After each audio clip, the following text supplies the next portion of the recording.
test. Let's sure that's working. Test. It seems to work. Okay. So we are here because of the following tweet. So I was asking people what other quantum computing algorithms would be cool to take a look at. And then Ruben Martinez basically suggested to take a look at this paper. And that's what I'm going to try to do. So I haven't read the paper. So this is going to probably take a couple of videos. But let's see what we get out of there. I think my goal is to see if there's anything interesting at the intuition level to take away from that, and it's about implementing an artificial neuron. So I'm a bit familiar with the classical concept of that, and how is that used in neural networks, for example. I think so. Maybe that's sort of a quantum version of it, and I think that looks definitely promising. Let's see. I'm gonna basically just go through it quickly. Artificial networks, artificial models. But I think I can probably skip most of the stuff. I just want to make sure that I get to the point. Computers seem particularly well suited for implementing artificial networks. Interesting property of quantum mechanics and presenting storing large complex valued vectors and matrices. And maybe I will have to come back to some of those things to fully understand that. But I think the introduction can be just can go through it quickly. Here we introduce an alternative design that closely mimics a binary valued Rosenblatt perceptron on a quantum computer. I have no idea what is it, but maybe it's not needed. The equivalent of an m-dimensional classical input, and weight vectors is encoded on the quantum hardware by using n qubits. On one hand, this evidently allows to exploit the exponential advantage of quantum information storage. So it seems like it's about the storage that we're gonna exploit in here. And by the way, that's an open article. Here you've got the authors, so they are the ones that deserve the credit for this. I'm just trying to play with it. So we've got a figure here, which is basically, I think, sort of a representation of. So if I think that's the idea of that concept is you've got a certain amount of inputs, and then you've got some kind of weighting mechanism, and that basically generates an output if certain conditions or a certain threshold is achieved. I think that's kind of what the classical sibling of this idea does.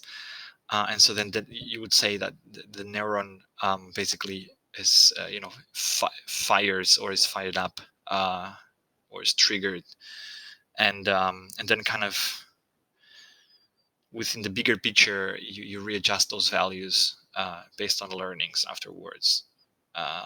But that's really high level. So what we have here, going too quickly, I feel I'm jumping too quick. I just don't want to read through all this stuff.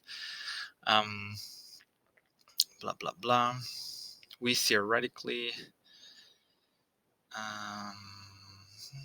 perceptron models, schematic outline of the classical perceptron as a model of artificial neuron. An input array is processed with a weight vector W to produce a linear binary valued output function.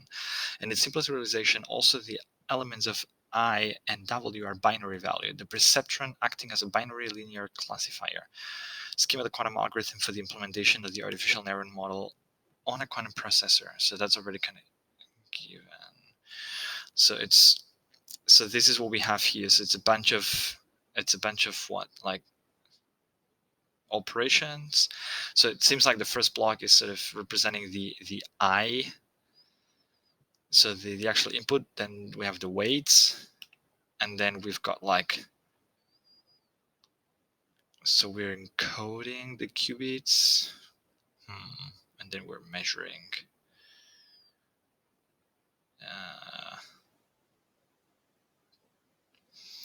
with an ancilla qubit, and we're measuring that. So I guess I guess the general idea was this is saying is we apply something, we do a bunch of gates in here, we do a bunch of, so we apply this, and then that seems to be like a sort of a multi-control multi-control node, as in like if all those qubits are 1, then the ancilla qubit becomes 1. And so by measuring that, I think that notation means if we measure 1, then I don't know what that is, the sum of all the input times the weights. Yeah. So it's kind of like, if since we're like a sort of if it's all on, then we turn that on. I don't know. I mean, it's kind of, at the end of the day, let's see. So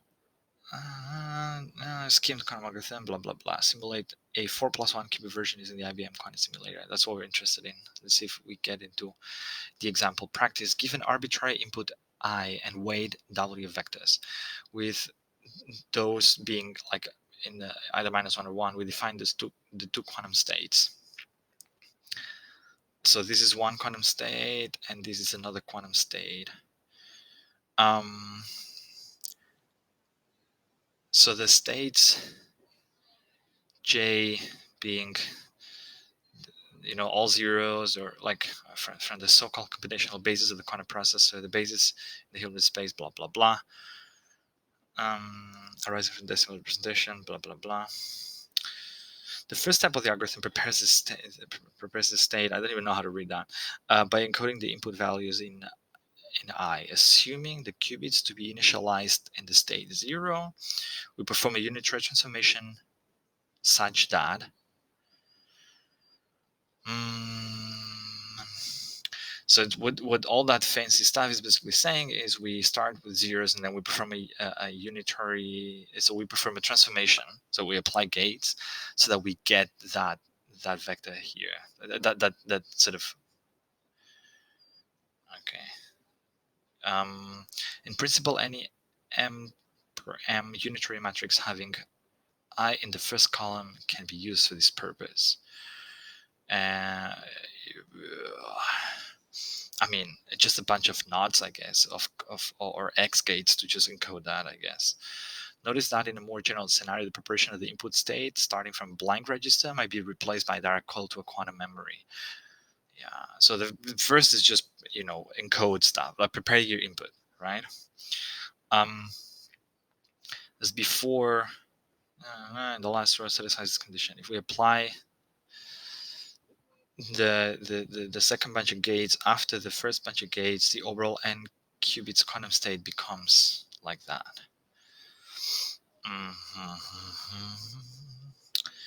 It is easy to see that the scalar product. It's not that I'm understanding what I'm reading. I'm just going through first and then seeing where my blanks are.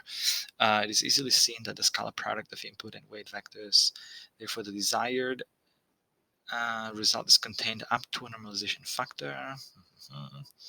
The nonlinear required by the threshold function, just a lot of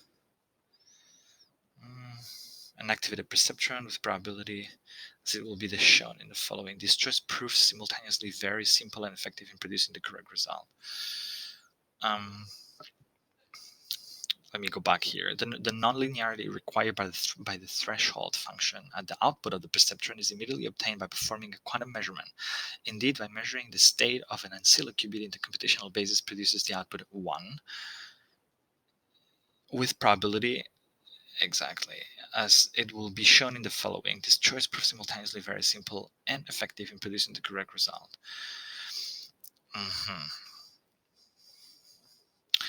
So I guess what this is doing at the end of the day is, so what you would traditionally do is you would encode like your activation function, as in like, a function that describes when is the perceptron going to activate and when not. And this is a function that is based on, on a bunch of weights, and then you just shoot an input into it, calculate the result of the function, and then you decide whether you activate or not activate. So and what this quantum implementation or quantum concept is doing is a bit of the similar thing. So the only thing is that, I mean, instead of writing a function, traditionally you just encode it in the quantum computer, in the quantum circuit. So you encode the function, And that's kind of your block here. And then you just measure stuff. And because you are sort of entangling that with your ancilla qubit, then what you're going to do is you're just going to measure the ancilla qubit, and that entanglement, so that correlation is the function. And so, sometimes you'll measure 0, sometimes you measure 1, and that's kind of that. That is, that is the effect you want to get at the end, right? So there's a certain probability of measuring 1, so there's a certain probability of your neuron to get activated. Neuron, I don't know how to anyway. So I think I understand the high level concept, but where was I got lost. Ooh, so here I have an example. Okay, quantum circuit. Maybe we can just jump into that, because at the end of the day, the paper just probably goes into the detail of, why is this better, why does this work, which is, again, I think really can be really interesting. But I'm really I really like to work my way backwards from the result, at least to kind of take those intuition pieces, because the authors have written that, of course, in hindsight, as in, like, after having thought through that. I lost, I think, where I was.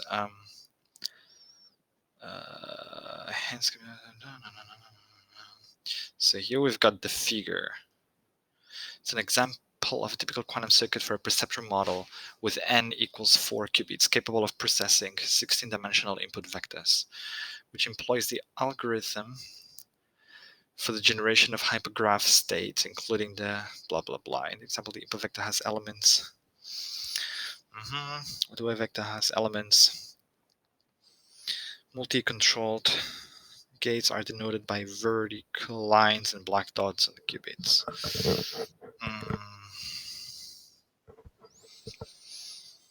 So multi-controlled Z gates are denoted by vertical lines and black dots on the qubits involved. So those are supposed to be control Zs.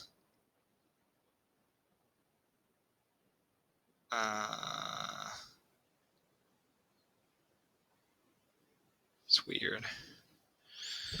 Control Zs, I guess. So, in general, equivalent to multi-control quantum compression. I think I have to go through that, sadly. One of the most critical tasks to be practically solved when implementing quantum neural network model is the efficient resolution of unit charges. In machine learning applications, might eventually discriminate between algorithms that show truly quantum advantage over the classical counterparts. He will discuss an original strategy for practically implementing the preparation of the input state and the unit charge transformation UW on a quantum hardware. In particular, we first outline the most straightforward algorithm we might think of employing: brute force application of successive sign flip blocks. Then we will show an alternative and more effective approach based on the generation of hyper. Okay, so okay. In as a first step, we define a sign flip block SF as the unit charge transformation acting on the computational basis of n qubits. Okay. In general, is equivalent to multi-controlled quantum operation between n qubits. For example, multi-controlled quantum. For example, for any n, a control set operation between n qubits is a well-known quantum gate realizing SF, while a single qubit Z gate acts as SF11 for a given input either. So I like the way this is approached. So basically, what this is saying is kind of like giving you different strategies to do things like, okay, we are going to do sign flips to encode the information we want to encode, and maybe we can just focus on the first block in here. Can I see what is it trying to do? Can I read somewhere? What is it trying to encode? What is the okay, I see. So what it does is, I guess what it's trying to encode is, because the thing is, so that let me go back up to the definition of what we're trying to do, because that was important for me to understand that. So basically, I think the idea was that the input vector, the values of the input vector are either -1 or 1. Correct? I think that's it. I can't remember where I saw this, but I think that's it. And so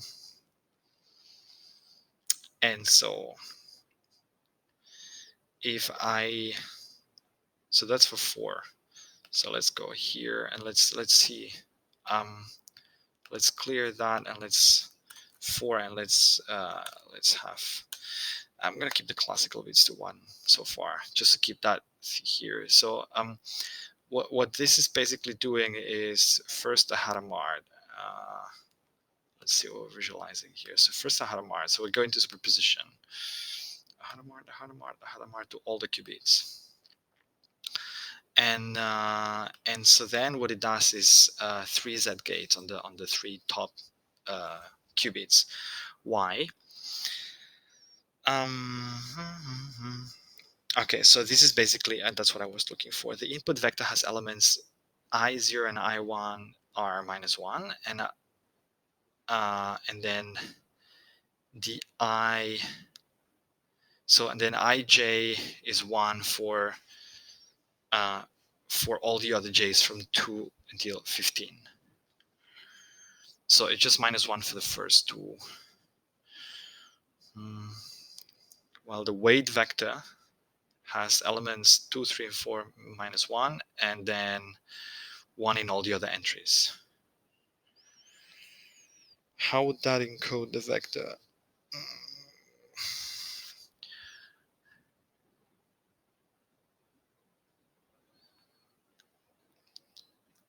See, I don't quite get what are those things in here? Are they supposed to be, because it says multi-controlled CZ gates are denoted by vertical lines and black dots on the qubits involved. I know. I think that has to.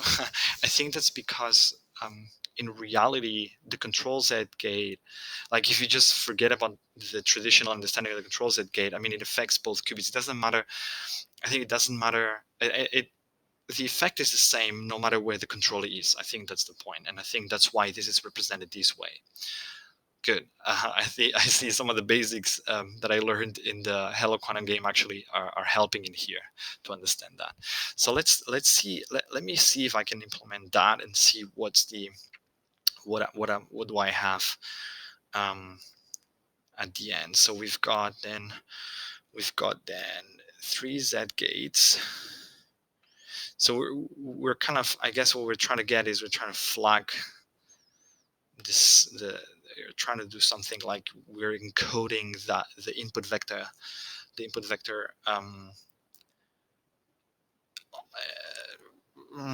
by using the phase. I think that's kind of what's doing. Control Z between these two, then these two. So control Z between these two, a control Z that is between these and these, if I'm correct. Then we've got a control Z. And now the problem is the other control, so it's sort of a, I don't know how can we implement that, sort of like the triple control Z. That's going to be a problem. That is going to be a problem.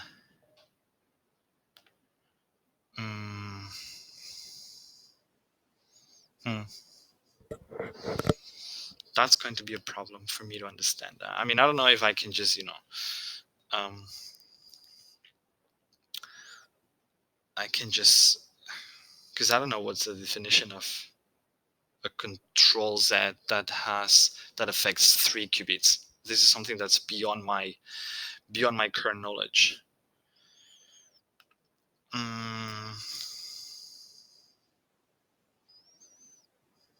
Maybe, I don't know. I mean, controlled Z gate 3 qubits. Acting on 3 qubits. So, is there here something that I can quickly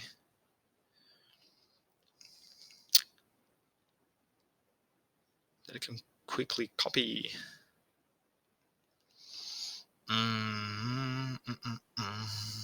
For control Z gate acting on 3 qubits, which of the following is correct?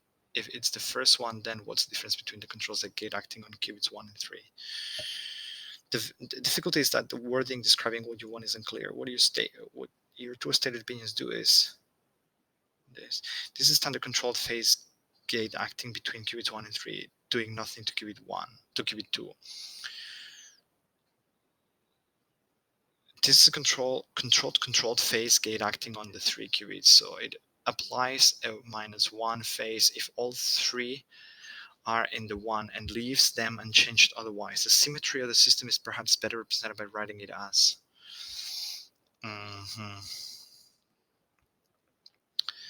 But it still doesn't help me. Assuming first case control. Yeah, that's a. It's there. Oh, that's better from elementary gates.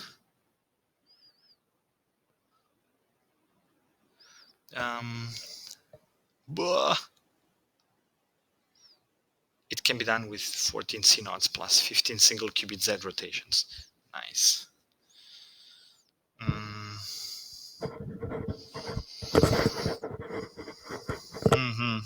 That's going to definitely be a pain if I cannot implement that.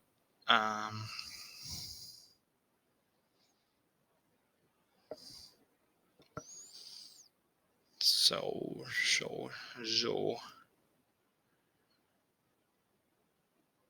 Toffoli,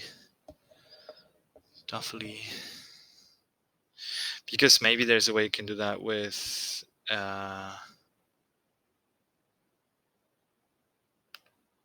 because this is a Toffoli, right? This is a Toffoli, so that's like a. So how can how to implement a multi-qubit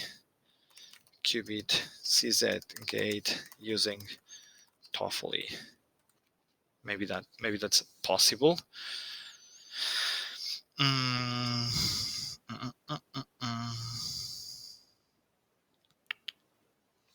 How to implement a multi-qubit CZ gate?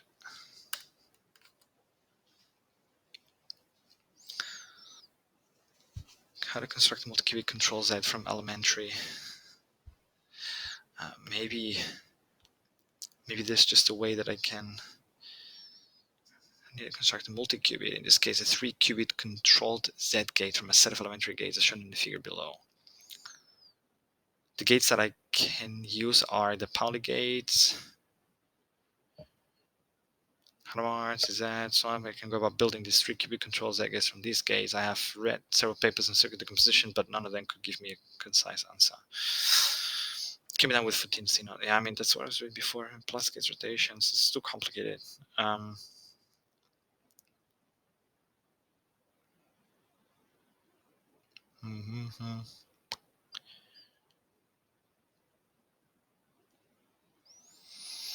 That's too complicated.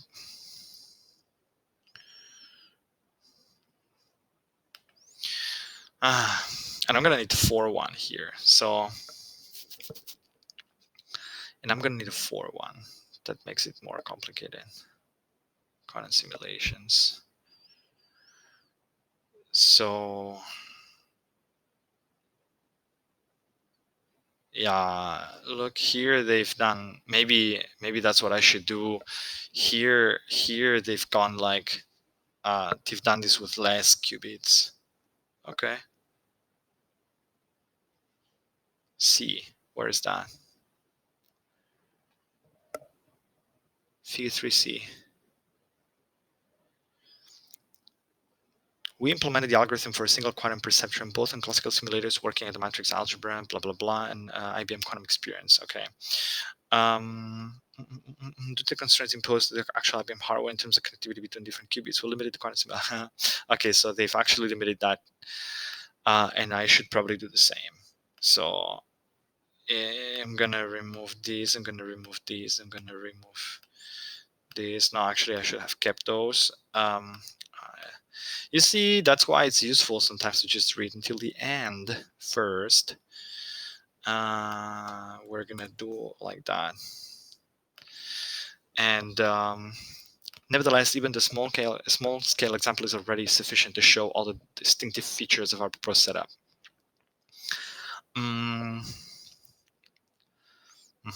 Going back to the case study with this, which is depicted in figure 3A. Figure 3A. Quantum. And then they go ahead. I don't know. Pattern recognition.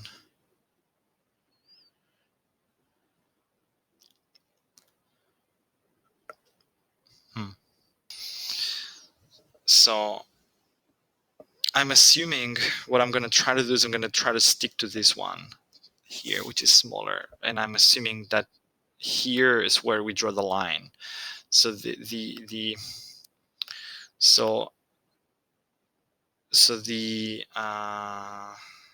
me go back here. So first it's just a Z here and then the control Z. So just a Z here and a control Z. So that's what we have. So, and this is supposed to be encoding the input. Have that to control Z. Okay. So,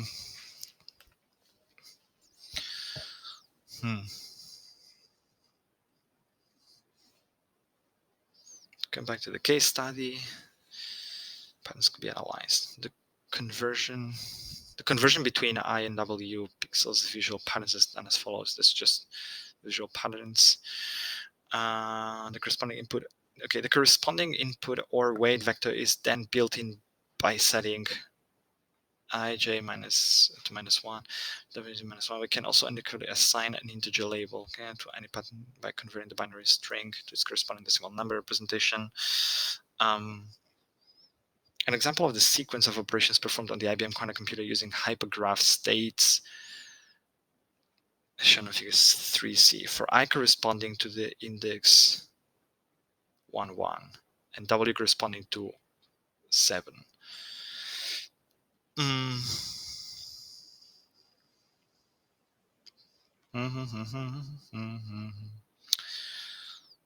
We implemented the algorithm for a single quantum perceptron. I'm just reading, I'm just jumping here and there, so I'm sorry if that's confusing. It's just that I don't want to read through the whole thing because that's going to take too much time, and I want to make sure that whether it's sort of intuitively understandable.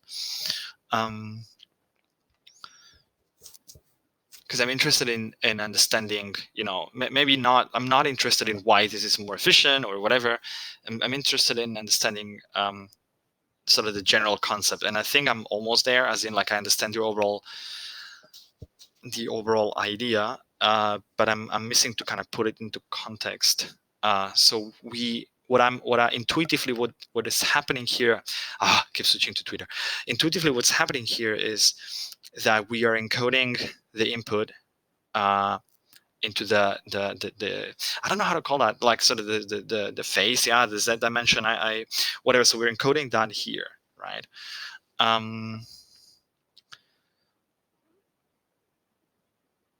So let's say those two things we see yellow, right? Is kind of the input. Why we would do that? So what happens next?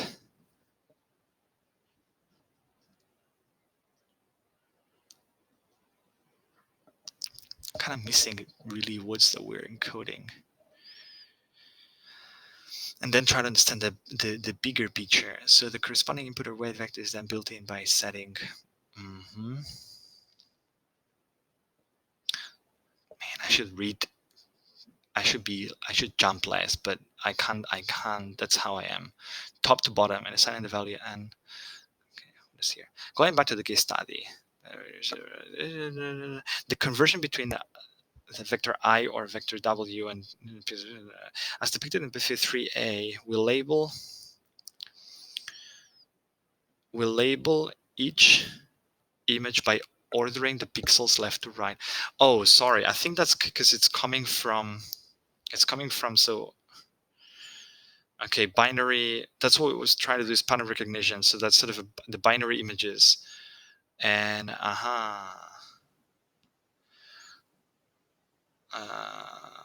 so left to right, top to bottom, and assigning a value nj, whatever that means, to a white black pixel. The corresponding input or weight vector is then built in by. So can anyone assign an integer to any pattern by converting? Okay.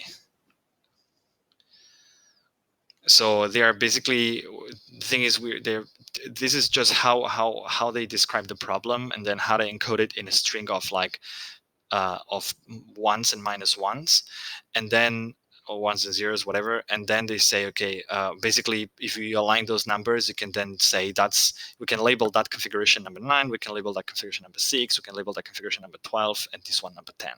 So that's really just to have like a label in there. So, and then what's next? To correspond decimal number.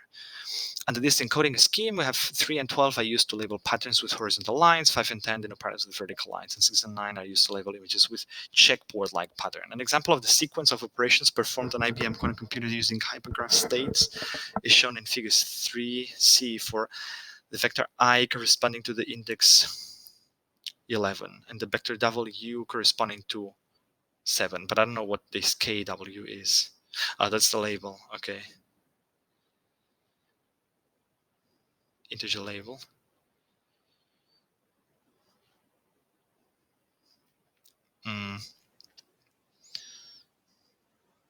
But maybe you just didn't read the case study well enough.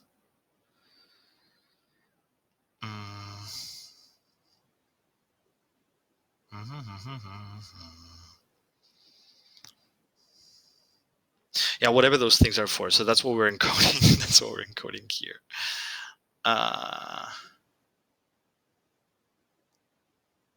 11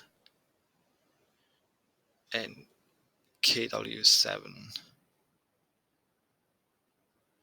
The Hilbert space of 2 qubits is relatively small, with a total of 16 possible values for the vector I and vector W. Hence, the quantum perceptron model could be experimentally tested on the IBM quantum computer for all possible combinations of inputs and weights. The results of these experiments and the comparison with classical numerical simulations are shown in figure 3D to F.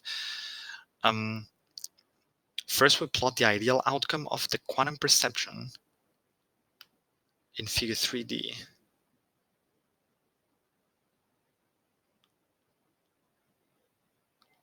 Whatever that means, where both the global -1 factor and the input weight symmetries are immediately evident. In particular, for any given weight vector W, the perceptron is able to single out from the 16 possible input patterns only its negative input. The actual experiment results are shown in figure 3E and F, where the same algorithm is run on the IBM Q5 Tenerife quantum processor. First, we show in panel 3E the results of the non-optimized approach introduced in the previous section.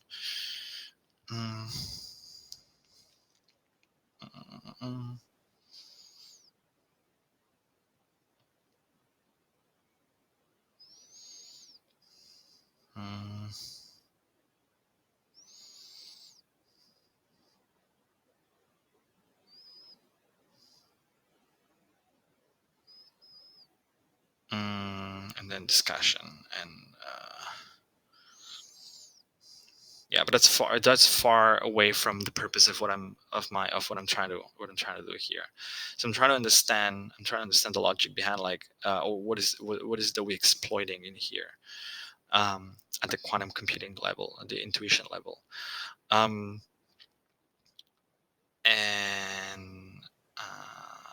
maybe I'll just build a circuit. So if this is what we have, so we're applying the Hadamard gates here. And so by now applying the Z, right, what's happening is you've got those two things flagged. But when you apply Control Z, you correct that, and that's what you want is you have. So, So what you have here is basically because you're trying to represent a 2x2 grid, if I'm correct, if I understand this correctly. And basically, at the end of the day, that's what you have here, right? So it's the case where, in the case of the example here, they say that what the input you're codifying is basically number 11, right? Which number 11 would map to, if this is number 10, number 11 would map to, so this is one, off is 0, I see. Off is 0, so this would be 0, 1, 0, 0, 1, 0.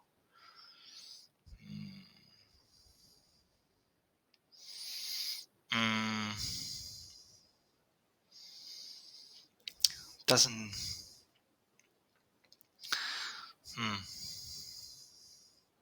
This is 12.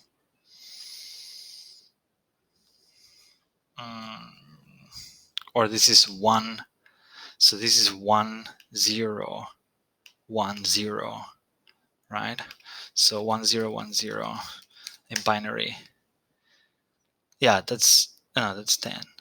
Yeah, that's 10. And 11 is 1, 0, 1, 1. Correct. So 1, 0, 1, 1. And that is 1, 0, 1, 1. Kind of, right? So that's what you're encoding. So because then in the squares, exactly. So in the squares here, that's the 0. So that's like you're reading it backwards, right? Okay. So that's your input. So it's how you codify that, and that's the trick, exactly. So that's the trick. So the idea here is, and that's kind of what is taken advantage here is the fact that with the qubits you can represent that amount of information just with 2 qubits instead of having to use 4 traditional bits, and that's kind of the advantage. So. And then, so that part of the circuit is that part what we have here, right, is coding the input. So, and what comes next is what is your weights?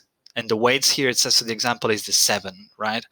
And so the 7 is, the 7 would be in binary 0, 1, 1, 1. So I would basically, let's imagine that we want to do, so let's imagine we don't have that and we want to encode. Yeah, you see, so that would be the 7, right? So this is 1, 1, 1. So 0, 1, 1, 1. I don't know if that's, I think so. That's correct.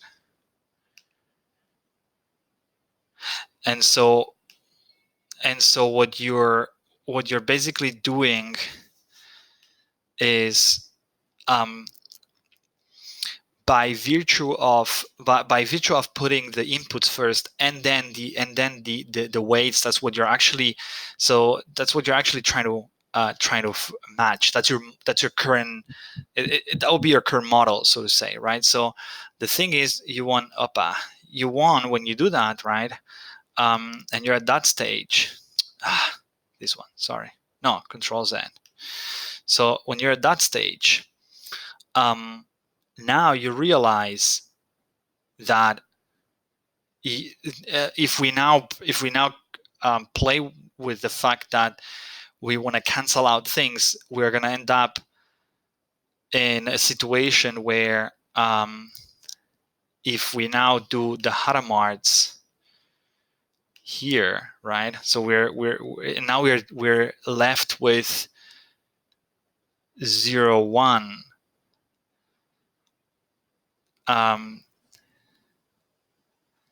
And the reason we negate that is because I think we just negate it because we want to use a TOEFL. So, because at the end of the day, let's imagine you would have the pattern you want to recognize. So you would actually have that, right? So if let me get some color in here, right? So, so if this is your if this is the way you code the inputs up in here, and this is the way you code the actual filter, right? So to say, it's the same. So you would expect, so and after applying the Hadamard again, you get to like 0, 0, 0. So basically, if you now negate that, just and again, this negation is just for the TOEFL gate to work. So when you do that, well, you end up with 1, 1, 1, which is the state you want, because it means that you've switched the ancilla qubit into 1. So if now I'm going to measure that, then I'm going to always get 1, right? So, and that's what you really want to do.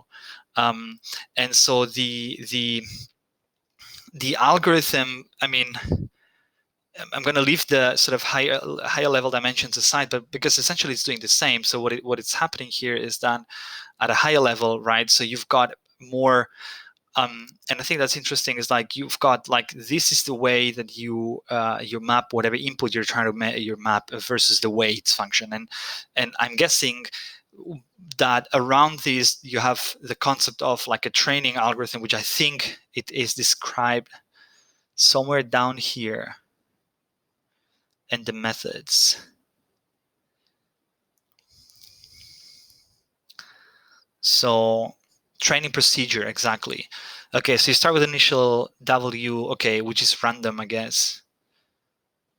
And it's updated during the training. So, okay, you see. So, okay, so that's a traditional training procedure you would have in any like machine learning algorithm, which is out of the scope of what I'm doing here. But the idea here is that you basically, every time that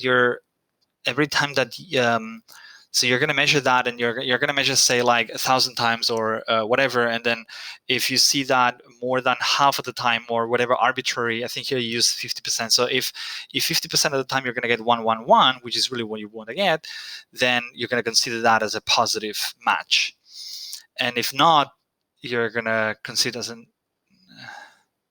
negative match, I guess. And then you basically, what you will do, okay, I see here it says something like, okay, so if the positive input is wrongly recognized, and that's kind of where the training happens, then you're gonna flip some of the W things randomly, okay, and then you kind of try again. Yeah, so that's out of the scope here. So this is basically describing what is the training mechanism to improve that. But essentially what this boils down to, which is what is interesting for us, is how do you build that at the core, like at the center. So basically the way you code the input is you take advantage of the equal superposition, and you flag the state, you flag it in a way that it kind of, so you're kind of encoding your input vector, and then you do the same for the weights, and then basically you use a simple connection. So you use the simple whether things get canceled out or not, because at the end of the day, that's what you want to achieve, right? So as we said, if I clear this out here, now how can I clear everything like that? So that's what happens. That's what happens here. So if you kind of remove those things, those gates here, basically, so that's what's happening. So as you see, once we're at that point, we have flagged whatever we want, and that's kind of your input. And then if that matches your weights vector, you're going to see now that suddenly there's nothing is flagged, and that's kind of the ideal outcome. And now the idea is that if what you want to get is, So and then you basically do this Hadamard, and then the eggs, and again those are just to make the Toffoli gate work, because that's what you're gonna have, is like an AND. So if 1 and 1, then trigger that, and then we're gonna measure this. So, and let's imagine that now our weights function is kind of sort of something like that.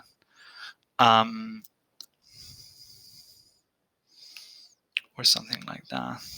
Something like that.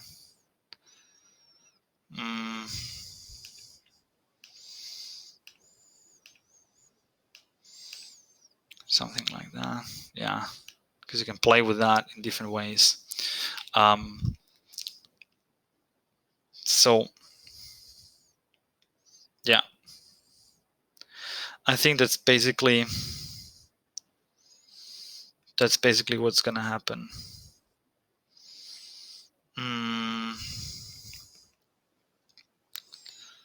Yeah. Now there is a discussion. So how do they know? How do you basically, given the target input I, the unitary can be obtained starting from the so here, because that's where I should have jumped right away, sort of the methods part. I see that they explain how to implement the sign flip, and then because this HSGS I saw earlier as in the article was something like they're written as in a more efficient way of doing that, of kind of flipping things. You can obtain starting from initial the Hadamard gate, and then iterative steps. So first you check whether there is any component with only one qubit in state 1, and then you apply the corresponding single qubit Z is applied. So, and you see, and it's playing with that. So this is a way to flag things, and I probably will actually explore that a little bit in another video, because it says basically, notice that the sign might introduce an additional minus factors, and then you kind of have to probably put them back. Then for p equals 2 n, we consider the components of the computational basis with exactly p qubits in state 1. For each of them, an additional -1 sign is introduced in front of its current amplitudes, and that's why you have then multiple control Zs between the p qubits. Okay, so what is basically saying, and that's what's happening. Yeah, so that's what's happening here, and I can't easily prove that or show that with the IBM Q experience, but that's what you see here is. So what happens is, so you're kind of flagging you're flagging the states first that they have exactly 1 by applying a simple Z gate, and then what you're doing is you're playing with a combination of control Zs or multi control Zs. In this case, for example, this one that has the qubit 0, 1, and 2, I would understand that it means that for that particular state, we wanted to have a minus. So that's why we have the gate here. So this is the way you construct and you flag things. But I probably might do a session on how to flag, because I think that's definitely something that is useful.